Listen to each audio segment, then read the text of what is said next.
This podcast is part of the Deluxe Edition Network. To find other great shows on the network, head over to deluxeeditionnetwork.com. That's deluxeeditionnetwork.com.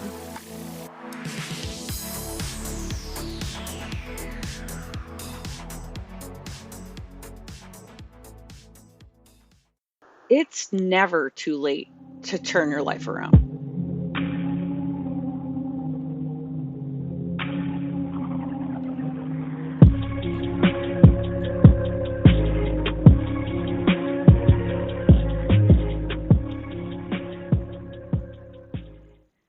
Hey everybody, welcome to Crime Over Cocktails. I'm Tiffany, your host, and today I'm with my guest, Steve.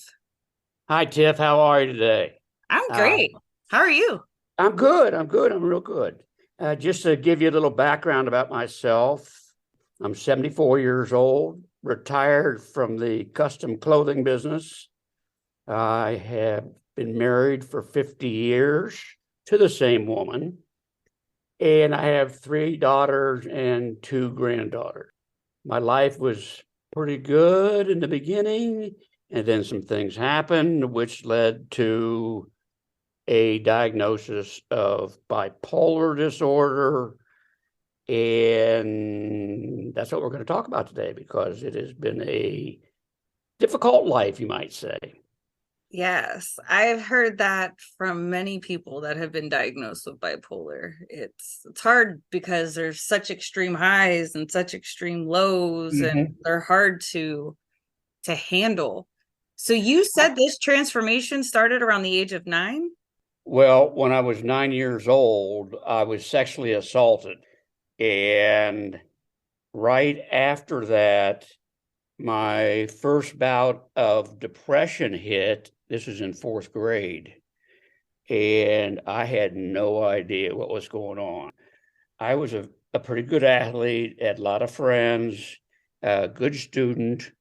But all of a sudden, I didn't care anything about it. I thought I wanted to die. I was worthless. Nobody loved me. And this went on for several months. And those listening cannot imagine what it is to be that depressed. I can tell you all day long what I felt like, but you won't understand. They won't understand how bad it really is. So that went on for a few months. And then for the rest of my grade school, it really went pretty well. And I want to tell you something. When I was sexually assaulted, what I decided to do was to tell nobody. I locked it away in my mind. I was only 9 years old. What did I know what to do? I thought it was my fault. Do you mind if I ask who did the assault? Well, I don't know. I was at a movie theater on a Saturday with my friend, and I went to go get a Coke, and a guy bought my Coke for me and said, "I need to show you something." Stupid me said, "Okay." And then he took me into the restroom.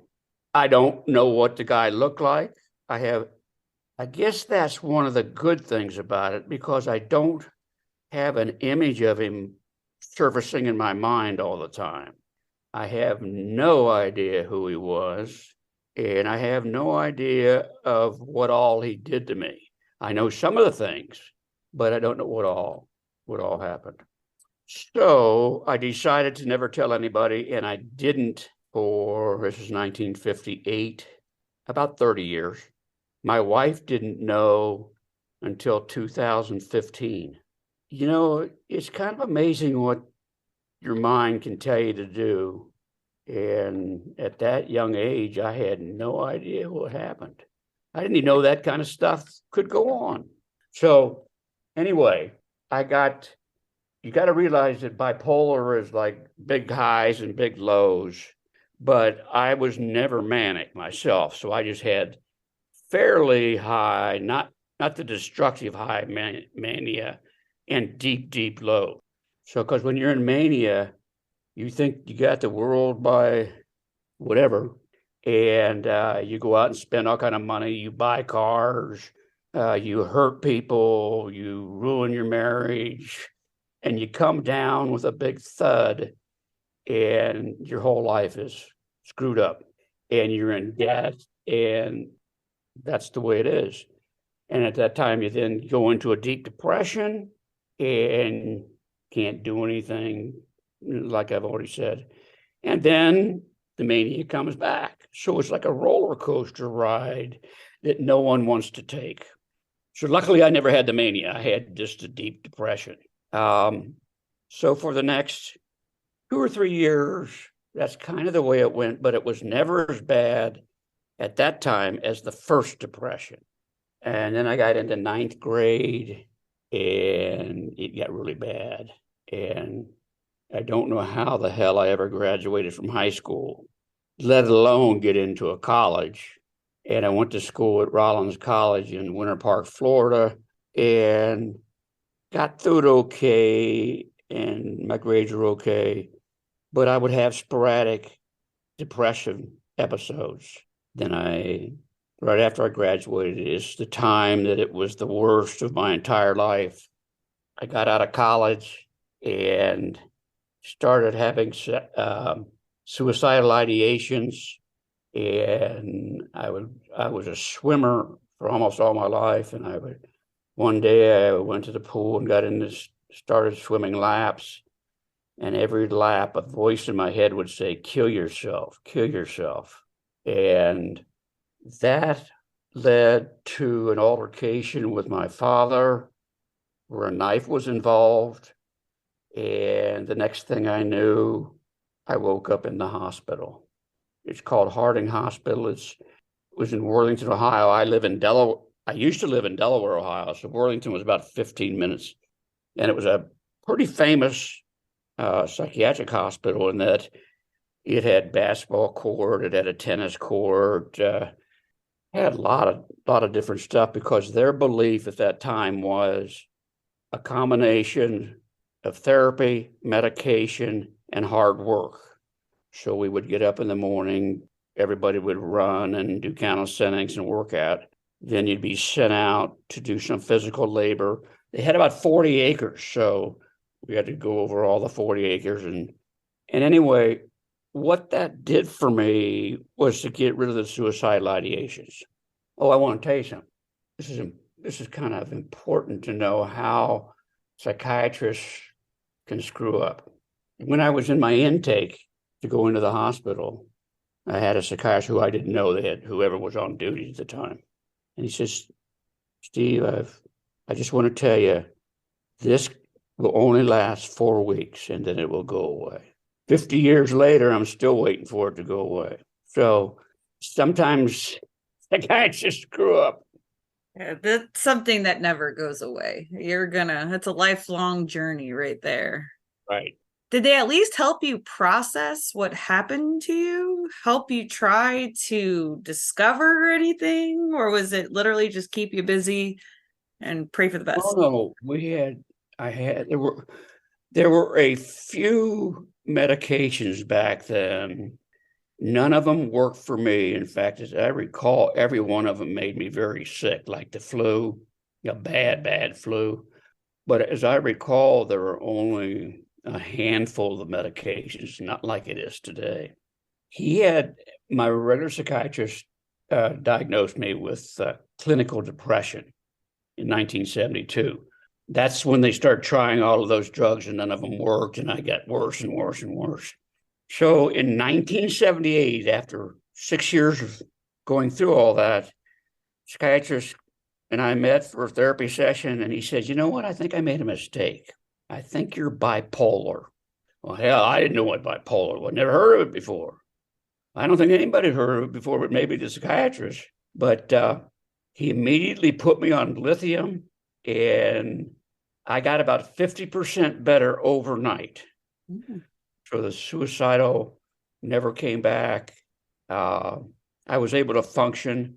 There were quite a few things that it didn't work on, such as ruminations. And if you want to know what ruminations are, it's the mind just thinking over and over and over about the bad thing and the thing you screwed up, and you can't get it out of your mind until maybe never, or until you fix it. And when you fix it, when you screw up again, the idea, the rumination to come back. But at least I was able to function and go on from there. Right.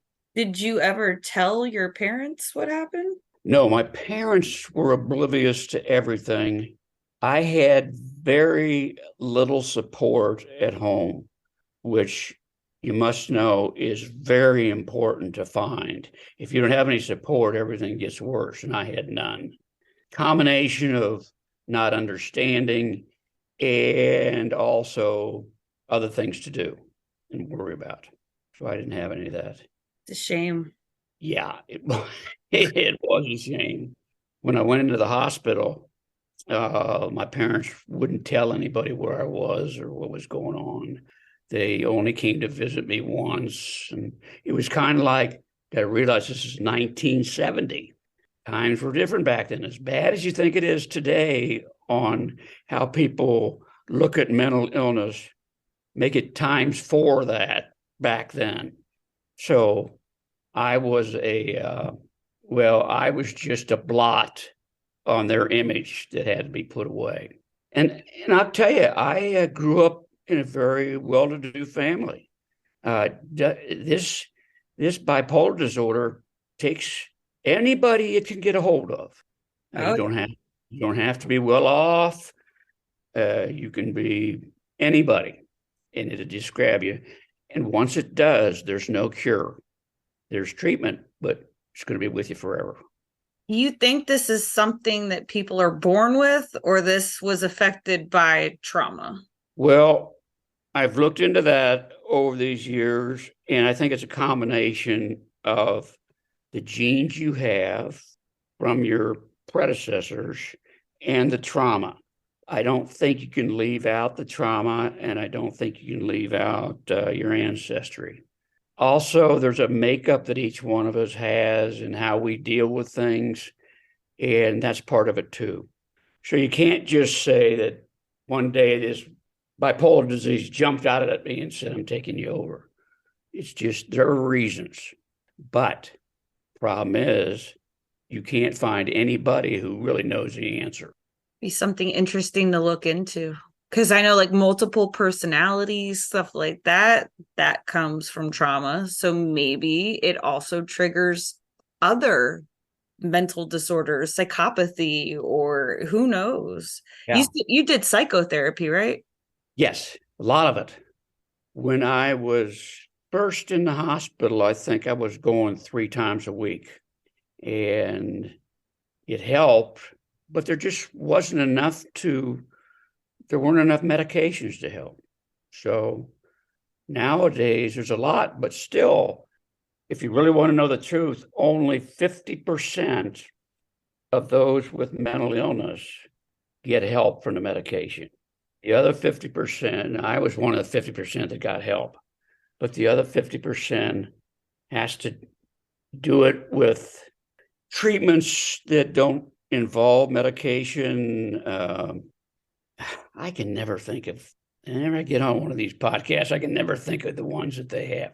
But anyway, they have DBT and EBT and all these, and you can go to groups that all work together.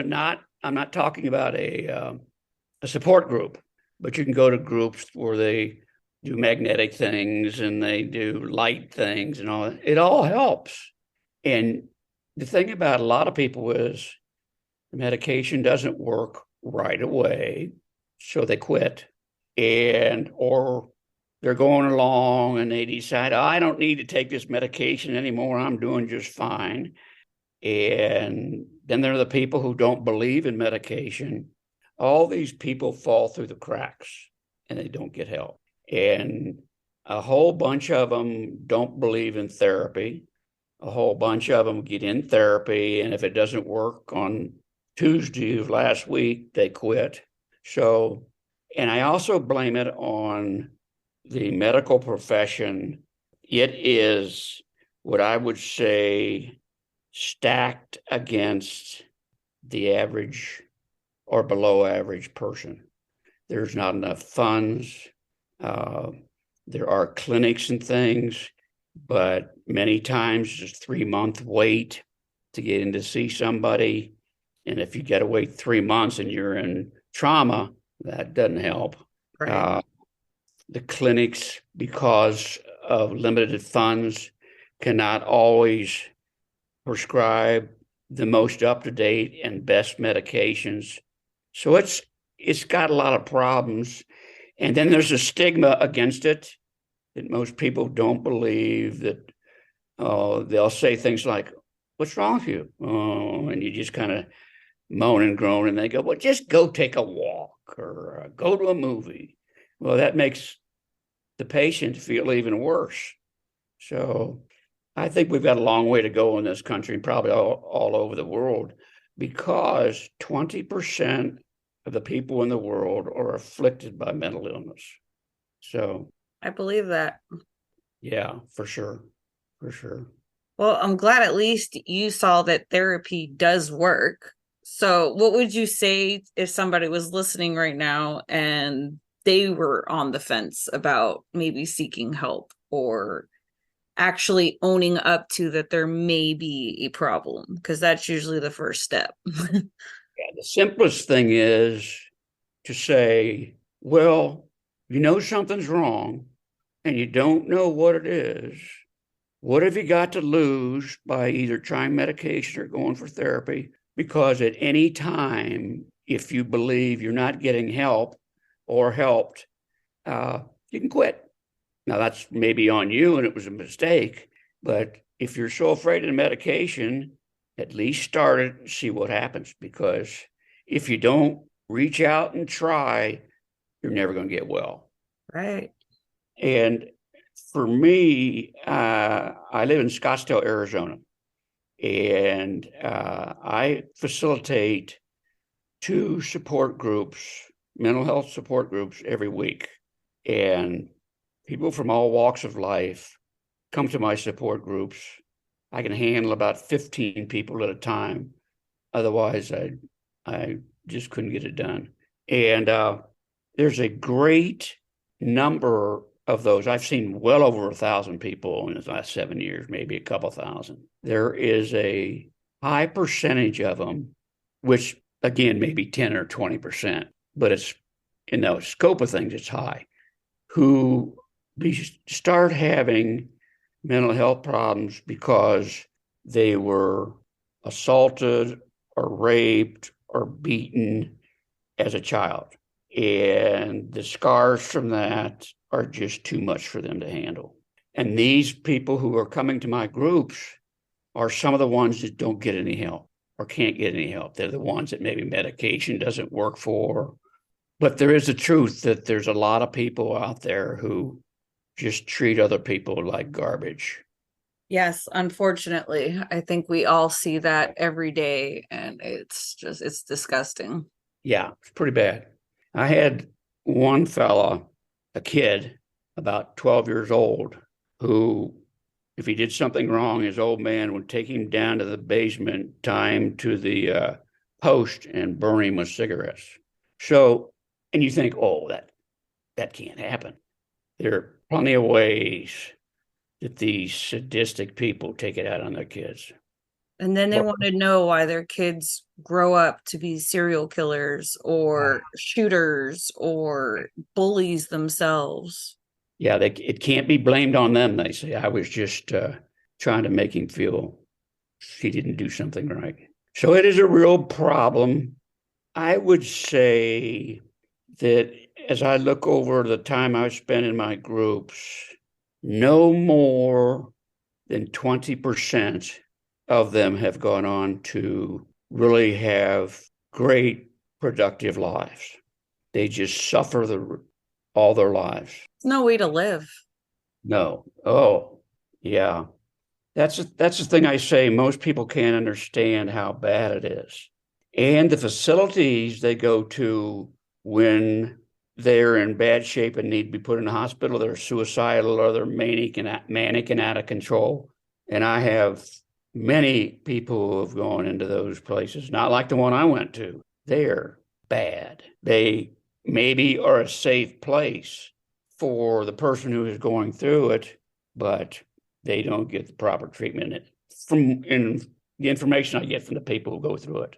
And they'll do anything to stay out of those places.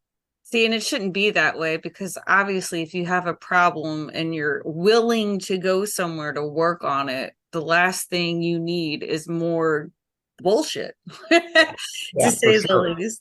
You know, this is supposed to be a place for you to be able to grow, for you to be able to tell your soul, what is it that's bothering you? What is it that you can't get away from? It's not supposed to be a deterrent. It's supposed to be, okay, let's get you through this. Yeah. So the whole system is broken. If a guy falls down and breaks his leg, they'll fix it right now. But if a guy is mentally ill, they'll just say, well, you're not that bad. You deal with it. So I have been, as I said before, been one of the lucky ones, although let me see, from 1970 until I got my last medication, that what we all do, people who are on medication, we're on cocktails, which means we have more than one medication, because one medication just can't do it all. So I got my third or fourth medication in 2000, and that's when my life changed to become almost normal. So it took 3 medications. Pardon me? So it took 3 medications for you to feel almost whole.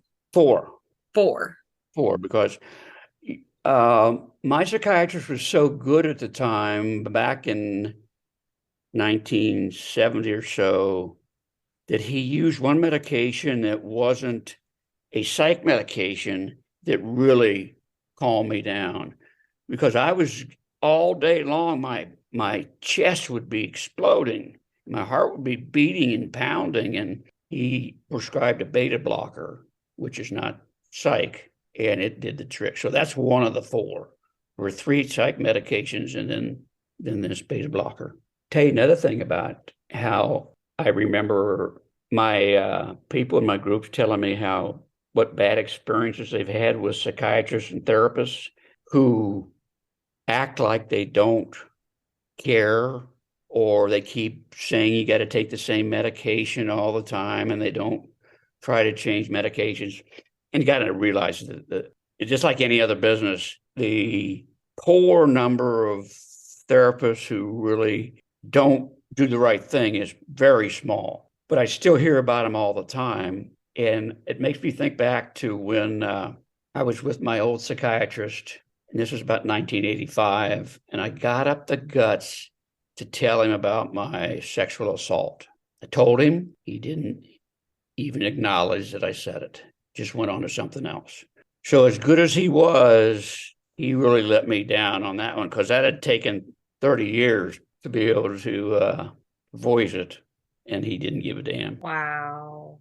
So things can happen, and you just never know when. Right. That's discouraging, because that should have been a huge red flag to, okay, maybe We this never did talk about it. So, if you become someone who is clinically depressed or bipolar or schizophrenic, any of the illnesses, you have got to become a hard-ass advocate for yourself. You've got to be the one who says, hey, doc, this shit isn't working. Put me on something else, or raise the dosage or something, because the psychiatrist and the therapist don't really understand, if you just say, I'm not doing very well, what that means. They don't know if it means you're jumping out of your skin or you're just a little nervous.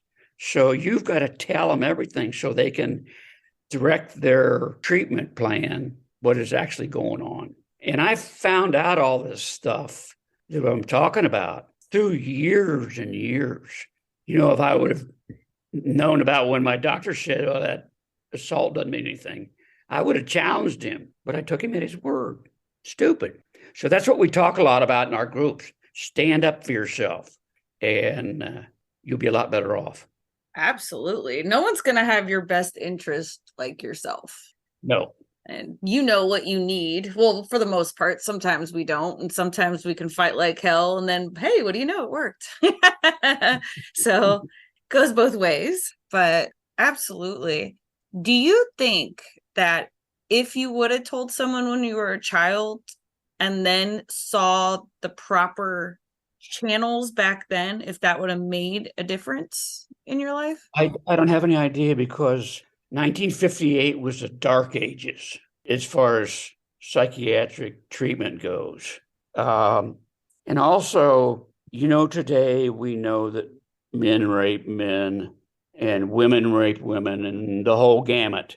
Back then, I kind of got the impression over the years that it was a man on woman thing. So if I would have stood up for myself and said something, they would have gone, "Oh, no, that doesn't happen." So I don't know the answer to that. I was a kid. I was scared. I was blaming myself. I asked myself, why did he do this? Why did he pick me out?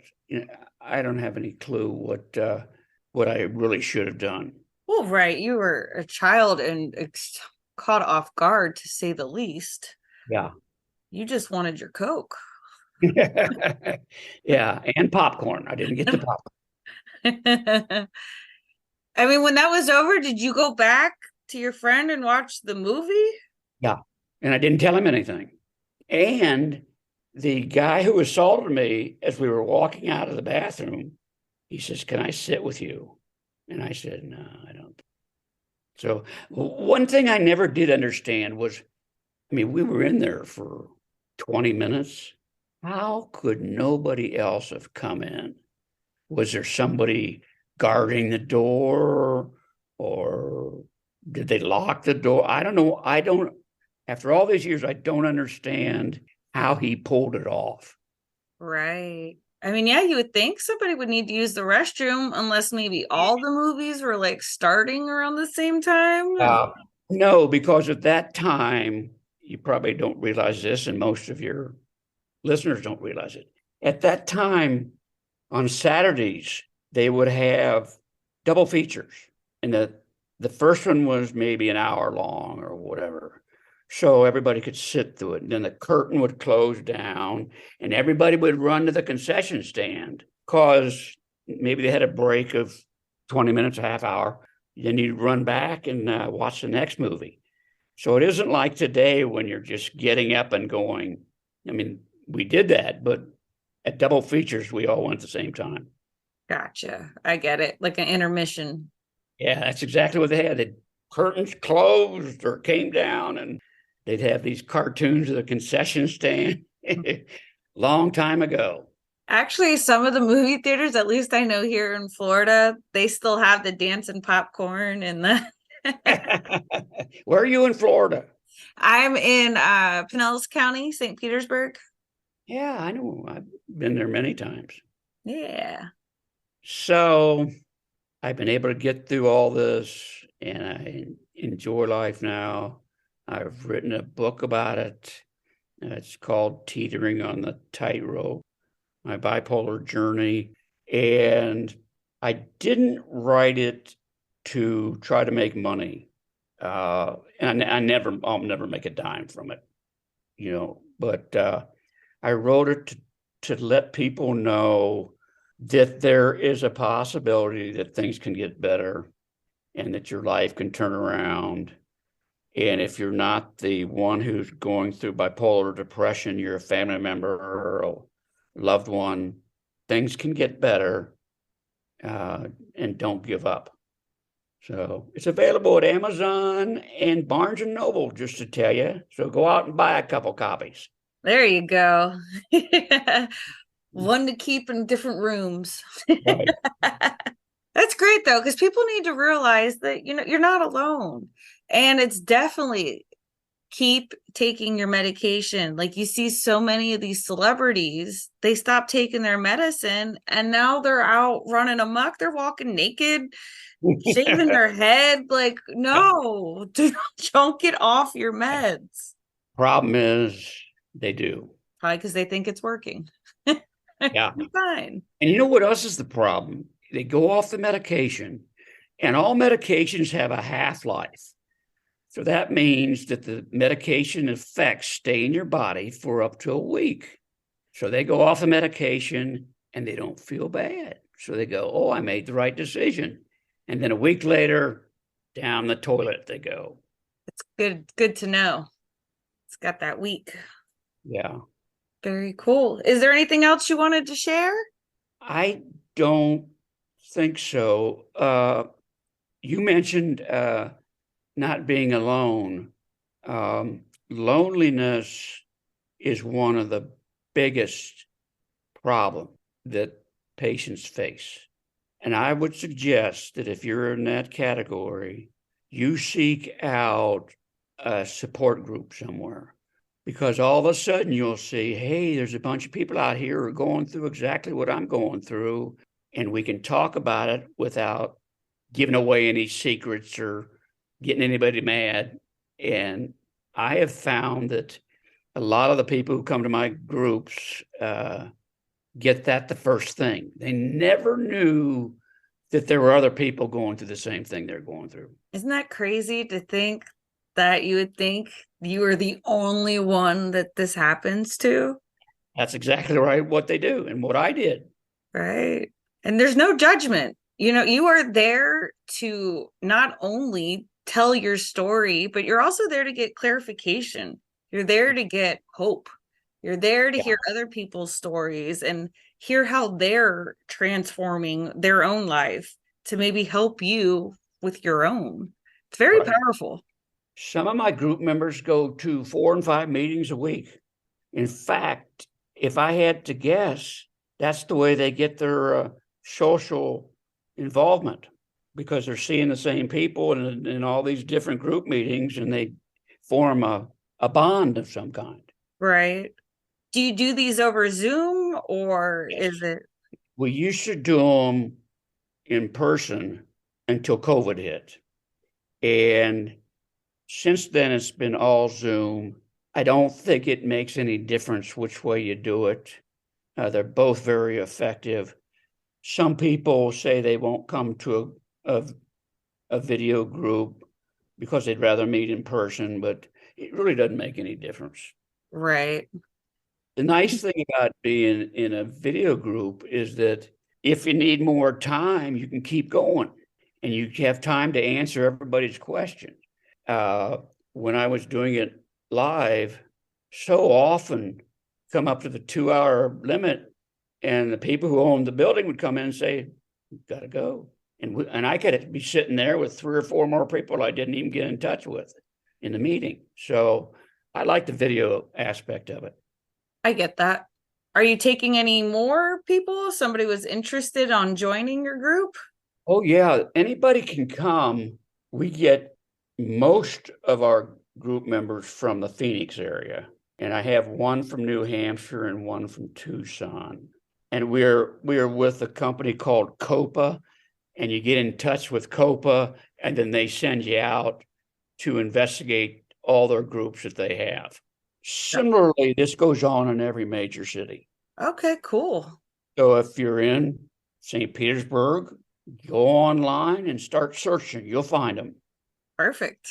You don't just have to come to mine, because you got to realize I've had as many as 20 some in my group. It does not work. There's too many people, too many distractions, and I would get through half of them and then be shut down.